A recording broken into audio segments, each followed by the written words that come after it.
Hello বন্ধুরা, আমাদের mastering Facebook ads এর প্রথম ভিডিওতে আপনাদের সবাইকে স্বাগত।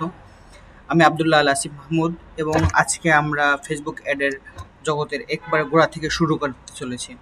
আমি জানি আপনারা হয়তো আগে বা অন্য কারো ফেসবুক অ্যাডের পুরোনো ভিডিও দেখেছেন, কিন্তু ডিজিটাল মার্কেটিং বিশেষ করে ফেসবুকের জগৎ খুব দ্রুত বদলায়। তো অনেক তথ্য আছে যেগুলো অনেক এখন কার্যকর নয়। এই কারণেই আমরা এই নতুন সৃষ্টি চালু করতে চলেছি, যেখানে সবকিছু একেবারে লেটেস্ট তথ্য দিয়ে সাজানো হয়েছে।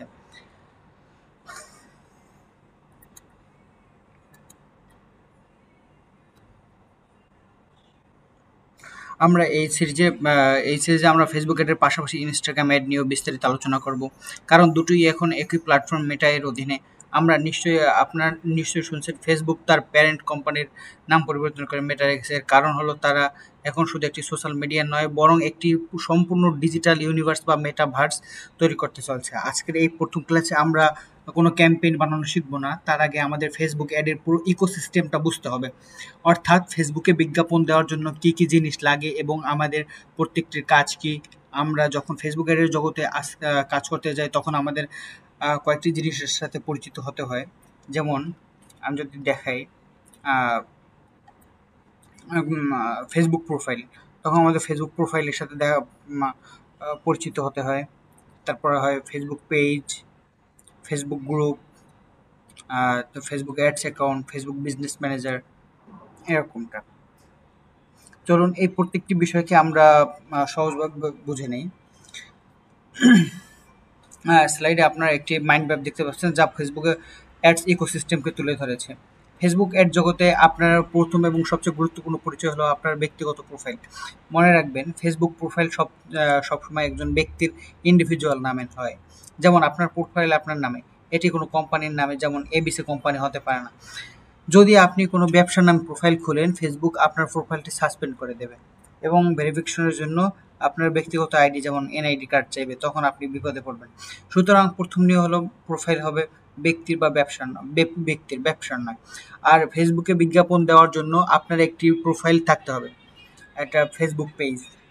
ব্যবসা ফেসবুক পেজ, ব্যবসা, ব্র্যান্ড, প্রতিষ্ঠান বা কোনো সেলিব্রিটির জন্য ফেসবুকের যে পরিচয়, সেটাই হলো ফেসবুক পেজ। আপনার যদি কোনো বাণিজ্যিক উদ্দেশ্য, কমার্শিয়াল ইন্টেন্ট থাকে, তাহলে আপনার জন্য ফেসবুক পেজ বানানো বাধ্যতামূলক।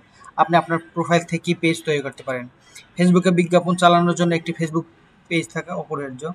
আপনি যখন নিউজ ফিডে কোনো স্পন্সরড পোস্ট দেখেন, তখন দেখবেন পোস্টটি কোনো না কোনো পেজ থেকে ছড়ানো হয়েছে।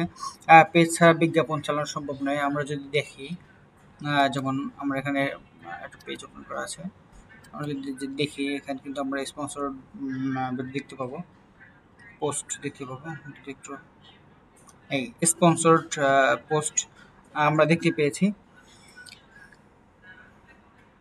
পেজ ছাড়া বিজ্ঞাপন চালানো সম্ভব নয়। এরপর আমরা আবার চলে যাই। এরপর ফেসবুক গ্রুপ মূলত কমিউনিটি তৈরির জন্য ব্যবহার করতে হয়।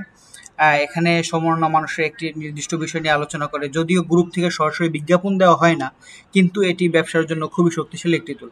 আপনি আপনার গ্রাহক বা সম্ভাব্য গ্রাহকদের নিয়ে একটি গ্রুপ তৈরি করতে পারেন। সেখানে তাদের সাথে সম্পর্ক স্থাপন করতে পারেন, তাদের বিভিন্ন প্রশ্ন উত্তর দিতে পারেন এবং আপনার ব্র্যান্ডের প্রতি তাদের আস্থা তৈরি করতে পারেন। বর্তমানে ফেসবুক এবং পেজের চেয়ে গ্রুপের এঙ্গেজমেন্টকে বেশি গুরুত্ব দেওয়া হচ্ছে। এরপর আমরা যদি চলে যাই ফেসবুক অ্যাডস অ্যাকাউন্ট। বিজ্ঞাপন চালানোর জন্য আপনার একটি অ্যাডস অ্যাকাউন্ট প্রয়োজন। যখনই আপনি এটি ফেসবুক প্রোফাইল তৈরি করেন, ফেসবুক আপনাকে ডিফল্টভাবে একটি পার্সোনাল অ্যাডস অ্যাকাউন্ট দিয়ে দেয়। কিন্তু একজন প্রফেশনাল হিসেবে আপনারা কখনোই পার্সোনাল অ্যাড অ্যাকাউন্ট ব্যবহার করার পরামর্শ দেই না। এরপর হলো ফেসবুক বিজনেস ম্যানেজার। এটা হলো আমাদের কাজের মূল কেন্দ্র। ফেসবুক বিজনেস ম্যানেজার হলো একটি সেন্ট্রাল হাব বা ড্যাশবোর্ড, যেখান থেকে আপনি আপনার সমস্ত ব্যবসায়িক অ্যাসেট পরিচালনা করতে পারবেন। যেমন একাধিক ফেসবুক পেজ, একাধিক অ্যাডস অ্যাকাউন্ট, আপনার টিমের সদস্য বা ইউজার যারা এই পেজ অথবা অ্যাড অ্যাকাউন্টগুলো কাজ করবে। ধরুন আপনার একটি ব্যবসা আছে, সেই ব্যবসার পেজ, অ্যাড অ্যাকাউন্ট এবং সেগুলোতে কাজ করার জন্য ইউজার অ্যাক্সেস, এই সব কিছু আপনি একটি বিজনেস ম্যানেজারের ভেতর থেকে খুব সুন্দরভাবে নিয়ন্ত্রণ করতে পারবেন। আপনি সুতরাং সংক্ষেপ পুরো প্রক্রিয়াটি কি? বিজ্ঞাপন চালানোর জন্য আপনার অবশ্যই একটি ফেসবুক প্রোফাইল এবং একটি ফেসবুক পেজ লাগবে। বিজ্ঞাপনগুলো রান করা হয় অ্যাডস অ্যাকাউন্ট থেকে, আর এই সমস্ত কিছু পেজ, অ্যাড অ্যাকাউন্ট, ইউজার একজন প্রফেশনাল হিসেবে আমরা ম্যানেজ করি ফেসবুক বিজনেস ম্যানেজারের মাধ্যমে আমরা ম্যানেজ করে থাকি। এখন একটি প্রশ্ন আসতেই পারে, ফেসবুক অ্যাডস চালানো কি খুব সহজ? অনেক সময় অ্যাড অ্যাকাউন্ট সাসপেন্ড হয়ে যায়, অ্যাড রিজেক্ট হয়, অনেক সমস্যা হয়, তবুও কেন মানুষ ফেসবুক অ্যাডের পেছনে এত টাকা এবং সময় বিনিয়োগ করে? এর একটাই উত্তর, ট্রাফিক বা অডিয়েন্স। ভাবুন তো, আপনি যদি আপনার পণ্যের লিফলেট বিতরণ করতে চান, আপনি কি কোনো খালি মাঠে যাবেন, নাকি এমন কোনো বাজারে যাবেন যেখানে হাজার হাজার মানুষ আছে? অবশ্যই বাজারে যাবেন।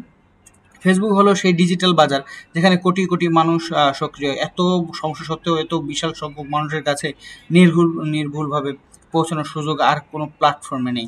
এই কারণে ফেসবুক অ্যাডস এতটা শক্তিশালী এবং অপরিহার্য। আশা করি আজকের আলোচনায় আপনারা ফেসবুক অ্যাডের মূল ইকোসিস্টেমটা বুঝতে পেরেছেন। আগামী ক্লাসে আমরা বিজনেস ম্যানেজার এবং অ্যাডস অ্যাকাউন্ট নিয়ে, অ্যাডস অ্যাকাউন্ট কীভাবে সেট আপ করতে হয় তা নিয়ে বিস্তারিত আলোচনা করব। আজকের জন্য এইটুকুই। ধন্যবাদ সবাইকে।